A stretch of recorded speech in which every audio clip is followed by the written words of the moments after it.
নমস্কার আমাদের সমস্ত ছোট ছোট ভাই বোনেরা আবারও কিন্তু তোমাদের জন্য একটি ইনফরমেটিভ টপিক নিয়ে তোমাদের সামনে হাজির হয়েছি। এই ভিডিওর মাধ্যম দিয়ে আমি তোমাদের Swami Vivekananda merit cum means scholarship নিয়ে কিছু গুরুত্বপূর্ণ তথ্য রাখতে চলেছি, যে তথ্যগুলো তোমাদের কিন্তু অতি অবশ্যই কিন্তু আবেদন করার আগে জানতে হবে। ইতিমধ্যেই তোমরা জানো West Bengal of higher education সিস্টেমের আন্ডারে তোমাদের যে টোটাল 11-12 মিলে তোমাদের যে 4টে সেমিস্টারে পরীক্ষা হচ্ছে এখন বর্তমানে, সেই ভিত্তিতে তোমাদের কিরকম কি তোমাদের গাইডলাইন্স আসতে পারে Swami Vivekananda merit cum means স্কলারশিপে, সেটাও কিন্তু আমি এই ভিডিওর মাধ্যমে জানাতে চলেছি।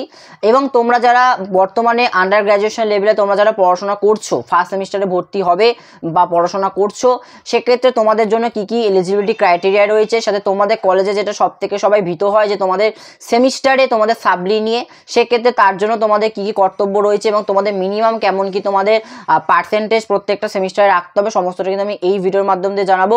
আর তোমাদের কয়েকটা রিনিউয়াল প্রসেস রয়েছে, কীভাবে তোমরা রিনিউয়াল প্রসেস আবেদন করতে পারো বা কী কী ডকুমেন্টস লাগতে পারে এবং কারা কারা তোমরা ফ্রেশ বা রিনিউয়াল অ্যাপ্লিকেশন করবে, সমস্তটা কিন্তু আমি এই ভিডিওর মাধ্যমে জানাতে চাই। যে ভিডিওটা কিন্তু শেষ পর্যন্ত দেখতে হবে এবং অতি অবশ্যই কিন্তু চ্যানেলটাকে সাবস্ক্রাইব করতে হবে এবং বেল আইকনটা ক্লিক করতে হবে। তো চলো প্রথমত ভিডিওটা এখানে স্টার্ট করা যায়। তো দেখো, প্রথমত তোমাদের আমি একটা কথা বলে রাখতে চাই, তোমরা যারা আন্ডার গ্র্যাজুয়েশন লেভেলে অর্থাৎ তোমরা যারা ইউজি সেমিস্টার 1-এ তোমরা যারা ভর্তি হচ্ছ, সেক্ষেত্রে তোমাদের কিন্তু দুটো কোর্সে তোমাদের কিন্তু Swami Vivekananda merit cum means স্কলারশিপে কিন্তু দুটো কোর্সে তোমাদের কিন্তু ভাগ করে দেওয়া হয়েছে। অর্থাৎ একটা কোর্সে যারা তোমরা জেনারেল ডিগ্রি করছো আর একটা কোর্সে তোমরা যারা প্রফেশনাল কোর্স করছো, সেক্ষেত্রে তোমাদের কিন্তু দুটো ভাগে ভাগ করে দেওয়া হয়েছে। সেক্ষেত্রে জেনারেল ডিগ্রির মধ্যে হচ্ছে তোমরা যারা 3 বছরের মাল্টিডিসিপ্লিনারি কোর্স বা তোমরা যারা 4 বছরের অনার্স কোর্স করছো, তোমাদের কিন্তু জেনারেল ডিগ্রির আন্ডারে রাখা হয়েছে। এবং যারা তোমরা প্রফেশনাল কোর্স করছো, অর্থাৎ তোমরা যারা মেডিকেল লাইনে, ফার্মেসি লাইনে বা এগ্রিকালচার বা তোমরা যারা ইঞ্জিনিয়ারিংয়ের নিয়ে পড়াশোনা করছো, তোমাদের কিন্তু প্রফেশনাল লাইনের উপর রাখা হয়েছে। তোমাদের আমি একটা কথা বলে রাখতে চাই, তোমরা যারা পলিটেকনিক করছো বা তোমরা যারা ডিপ্লোমা করছো, তোমাদেরও কিন্তু এই স্কলারশিপ থেকে কিন্তু টাকা দেওয়া হয়। তবে প্রত্যেকটা কিন্তু তোমাদের কোর্সে কিন্তু বিভিন্ন রকম কোর্সের ক্ষেত্রে কিন্তু তোমাদের বিভিন্ন রকম টাকা কিন্তু Swami Vivekananda merit cum means স্কলারশিপে ধার্য করা হয়েছে। প্রথমত বলে রাখছি, তোমরা যারা জেনারেল ডিগ্রি করছো অর্থাৎ তোমরা যারা 3 বছর মাল্টিডিসিপ্লিনারি কোর্স বা 4 বছরে তোমরা যারা অনার্স করছো, তোমাদের কিন্তু এগ্রিগেট তোমাদের কিন্তু মিনিমাম একটা শিক্ষাবর্ষে তোমাদের কিন্তু 60% মার্কস পেতে হবে। অর্থাৎ তোমাদের যেটা দুটো সেমিস্টার তোমাদের যে পরীক্ষা হয়, সেই দুটো সেমিস্টার মিলে তোমাদের কিন্তু 60% মার্কস রাখতে হবে। সেটা তোমরা যারা প্রফেশনাল কোর্স করছো, সেক্ষেত্রে তোমরা যারা প্রফেশনাল কোর্স করছো, তোমাদেরও কিন্তু মিনিমাম 60% মার্কস কিন্তু দুটো সেমিস্টার মিলে রাখতে হবে, তবে কিন্তু তোমরা এই স্কলারশিপ থেকে কিন্তু টাকা পাবে। এবার তোমাদের মনে একটা প্রশ্ন অতি অবশ্যই আসছে যে দাদা অ্যাকচুয়ালি তোমাদের ক্যালকুলেশনটা কী করে করবো, যে কী করে আমরা বুঝবো যে আমরা দুটো সেমিস্টার মিলিয়ে আমরা 60% মার্কস পেয়েছি। প্রথমত তোমাদের আমি এটা অ্যাজ অ্যান এক্সাম্পল দিচ্ছি। ভাবো তোমরা সেমিস্টার 1 সেমিস্টার 2 মিলে তোমরা একটা ফার্স্ট ইয়ার তোমরা কমপ্লিট করবে কলেজে। সেক্ষেত্রে ভাবো তুমি ফার্স্ট সেমিস্টারে তোমার টোটাল তোমার মার্কস হয়েছে 55% এবং সেকেন্ড সেমিস্টারে তোমার পার্সেন্টেজ হয়েছে 65%। অর্থাৎ প্রথম সেমিস্টারে 55 এবং সেকেন্ড সেমিস্টারে 65। সেক্ষেত্রে তোমরা যদি 55 এবং 65 যদি টোটাল যদি তোমরা করো, সেক্ষেত্রে দেখবে 120 হবে।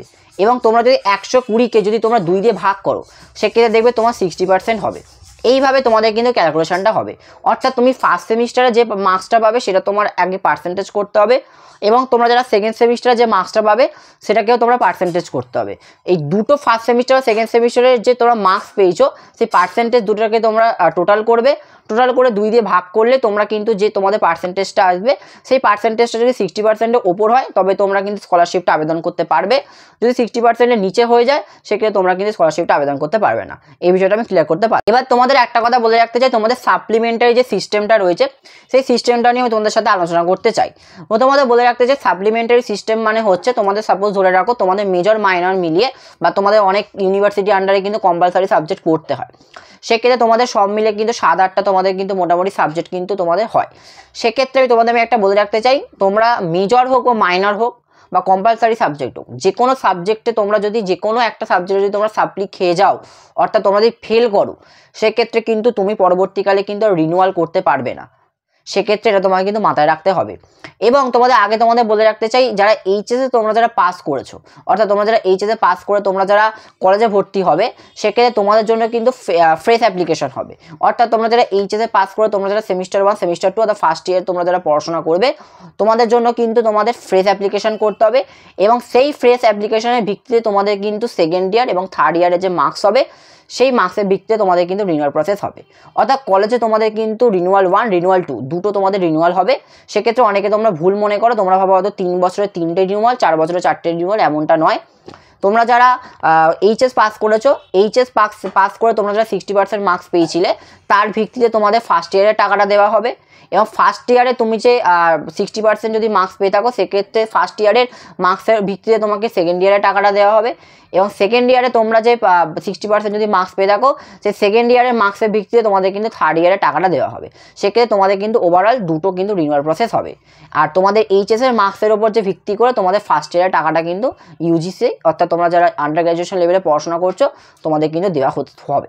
সেক্ষেত্রে একটা কথা বলে রাখতে চাই, তোমরা যারা জেনারেল ডিগ্রি করছো বা তোমরা প্রফেশনাল ডিগ্রি যাই করে থাকো না কেন, তোমাদের কিন্তু ওভারঅল দুটো সেমিস্টার মিলিয়ে তোমাদের কিন্তু 60% রাখতে হবে। এটা তোমাদের ক্লিয়ার করে দিতে পারলাম। অর্থাৎ অনেকে ভুল ভাবে যে তোমাদের পার সেমিস্টারে 60% করে রাখতে হবে, এমনটা নয়। ওভারঅল তোমাকে দুটো সেমিস্টার মিলিয়ে 60% উপর রাখতে হবে। এটা হচ্ছে তোমাদের একদম ইউজিসি বা আন্ডার গ্র্যাজুয়েশন লেভেলে তোমাদের এইভাবে কিন্তু স্কলারশিপ ডিস্ট্রিবিউশন হয়। এই বিষয়টা আমি ক্লিয়ার করে দিতে পারলাম। এবার যারা তোমরা পিজি লেভেলে অর্থাৎ তোমরা যারা পোস্ট গ্র্যাজুয়েশন করছো, সেটা তোমরা আর্টস এবং তোমরা যারা কমার্স নিয়ে করছো, তোমাদের কিন্তু মিনিমাম 53% মার্কস রাখতে হবে। এবং তোমরা যারা পোস্ট গ্র্যাজুয়েশন লেভেলে তোমরা সায়েন্স নিয়ে পড়াশোনা করছো, তোমাদেরও কিন্তু মোটামুটি 53% মিনিমাম কিন্তু পার্সেন্টেজ রাখতে হবে। এবং বিভিন্ন কোর্সে কিন্তু বিভিন্ন রকম কিন্তু তোমাদের টাকা দেওয়া হয়ে থাকে। সেক্ষেত্রে তোমরা যারা আন্ডার গ্র্যাজুয়েশন লেভেলে তোমরা যারা আর্টস এবং তোমরা যারা কমার্সে পড়াশোনা করছো অর্থাৎ BA বা BCom-এ তোমরা যারা পড়াশোনা করছো, সেটা তোমরা জেনারেল হোক বা অনার্সেই হোক, তোমাদের কিন্তু মাসে 1000 টাকা করে দেওয়া হয়। এবং তোমরা যারা আন্ডার গ্র্যাজুয়েশন লেভেলে তোমরা যারা সায়েন্স নিয়ে পড়াশোনা করছো, সেটা অনার্স হোক বা জেনারেল ডিগ্রি, তোমাদের কিন্তু মাসে 1500 টাকা করে দেওয়া হয়। অর্থাৎ তোমাদের মাসে বছরে তোমাদের 18,000 টাকা দেওয়া হয়। আর তোমরা যারা আর্টস এবং কমার্স নিয়ে তোমরা যারা পড়াশোনা করছো ইউজি লেভেলে, তোমাদের কিন্তু বছরে 12,000 টাকা। সাথে তোমাদের এবার আসি স্কুলের সিস্টেমটা নিয়ে। অর্থাৎ তোমাদের যেটা West Bengal of higher education system থেকে তোমাদের যে সেমিস্টার রুল স্টার্ট করে দেওয়া হচ্ছে, সেখানে তোমাদের কী কী গাইডলাইন্স থাকতে পারে। দেখো, নতুন তোমাদের কী কী গাইডলাইন্স হতে পারে এই বিষয়ে এখনও পর্যন্ত স্বামী বিবেকানন্দ মেড কামিং স্কলারশিপে যখন পর্যন্ত 2025-26 শিক্ষাবর্ষে তোমাদের আবেদন প্রক্রিয়া শুরু না হবে ততক্ষণ পর্যন্ত কিন্তু কিছু বলা যাচ্ছে না। তবে যেটুকু অনুমান করা যেতে পারে যে তোমাদের কিন্তু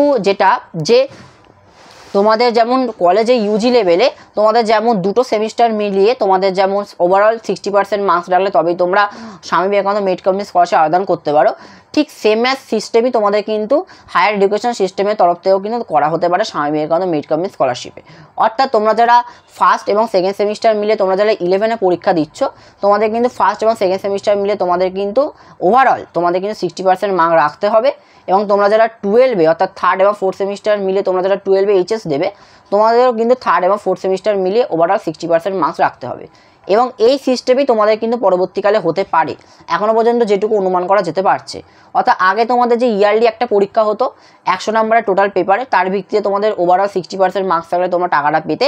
সেক্ষেত্রে তোমাদের সেমিস্টার সিস্টেম হওয়ার দরুন তোমাদের দুটো সেমিস্টার মিলিয়ে তোমাদের 60% মোটামুটি মার্কস রাখতে হবে, তবে কিন্তু তোমরা টাকা পাবে। তবে পরবর্তীকালে তোমাদের কী কী গাইডলাইন্স আসতে পারে এই বিষয়ে এখনও পর্যন্ত পরিষ্কার নয়। তবে আমি জাস্ট অনুমান করলাম তোমাদের হয়তো এরকম সিস্টেমই হতে পারে যেমনটা কলেজে এত বছর ধরে হয়ে আসছে। এই বিষয়টা আমি তোমাদের ক্লিয়ার করে দিতে পারলাম। তো ভিডিওটা যদি সত্যিকার ইনফরমেটিভ লেগে থাকে অতি অবশ্যই লাইক করবে। তার আগে তোমাদের একটা কথা বলে রাখতে চাই যে তোমাদের ডকুমেন্টস আপলোড অর্থাৎ তোমরা যারা ফ্রেশ অ্যাপ্লিকেশন করবে অর্থাৎ 10-এ তোমরা যারা মাধ্যমিক পরীক্ষা দিয়ে তোমরা যারা 60% মিনিমাম মার্কস পেয়েছো, তোমরা কিন্তু আগামী 11-এর জন্য কিন্তু তোমরা রিনিউয়াল করবে। এবং তোমরা যারা এইচএসে তোমরা যারা পাস করে ফার্স্ট ইয়ারে তোমরা যারা ভর্তি হবে বা ফার্স্ট সেমিস্টারে তোমরা যারা ভর্তি হবে, তোমরা কিন্তু ফ্রেশ অ্যাপ্লিকেশন করবে। অর্থাৎ ফ্রেশ অ্যাপ্লিকেশন করা মানে তোমাকে নতুনভাবে কিন্তু ফর্ম তুলতে হবে এবং নতুনভাবে ফর্ম তুলে সমস্ত ডিটেলস তোমাকে কিন্তু দিয়ে তোমাকে সমস্ত কিন্তু হার্ড কপি স্ক্যান করাতে হবে। তারপরে তোমরা ডকুমেন্টস আপলোড করে তোমরা কিন্তু ফ্রেশ অ্যাপ্লিকেশন করতে পারবে। আর তোমরা যারা রিনিউয়াল করবে অর্থাৎ রিনিউয়াল করার ক্ষেত্রে তোমাদের শুধুমাত্র সেমিস্টার ফিস বা তোমাদের যে ইয়ারলি যে অ্যাডমিশন ফিসটা লাগে বা সেটা স্কুল বা তোমাদের কলেজ থেকে দেওয়া হয়, সেই অ্যাডমিশন ফিসটা বা তোমাদের সেমিস্টার ফিসটা তোমাদের কিন্তু পোর্টালে আপলোড করতে হবে। আর লাস্ট তুমি যে প্রিভিয়াস ইয়ারে তুমি যে পাস করেছো সেক্ষেত্রে তোমাদের সেই মার্কশিটটা তোমাদের কিন্তু দিতে হবে। সেক্ষেত্রে রিনিউয়াল প্রসেসে এই দুটো তোমাদের ডকুমেন্টস দিলেই তোমরা কিন্তু রিনিউয়াল করতে পারবে। এই বিষয়টা আমি ক্লিয়ার করে দিতে পারলাম।